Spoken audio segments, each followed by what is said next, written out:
Hi, எல்லோரும் எப்படி இருக்கீங்க? நல்லா இருக்கீங்களா? நான் உங்கள் செல்வி பேசுகிறேன். அண்ணன், அக்கா, தங்கச்சி எல்லோரும் நல்லா இருக்கீங்களா? எனக்கு ரொம்ப சப்போர்ட் பண்ணுறீங்க, ரொம்ப நன்றி. இருந்தாலும் இன்னும் கொஞ்சம் சப்போர்ட் பண்ணுங்கள், லைக் பண்ணுங்கள், சரியா? உங்களெல்லாம் நம்பி தான் எல்லாருமே வீடியோ போடுறாங்க. எல்லாருக்குமே சப்போர்ட் பண்ணி லைக் பண்ணுங்கள், சரியா? ரொம்ப சந்தோஷமாக இருக்குது. இன்றைக்கி பார்த்திங்கன்னா சீக்கிரம் வேலைக்கு போயிட்டு வந்துட்டேன்.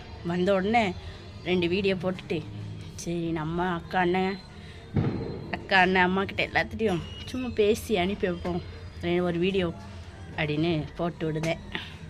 சாப்பிட்டாச்சா எல்லோரும்? டீ குடிக்கிற டைம் வந்துட்டு சாப்பிட்டாச்சான்னு கேட்குறேன்னு நினைப்பீங்க. சரி, டீ குடிச்சிட்டு லைக் பண்ணுங்கள், சப்ஸ்கிரைப் பண்ணுங்கள், கமெண்ட் பண்ணுங்கள். ரொம்ப நன்றி. ஷேர் பண்ணுங்கள்.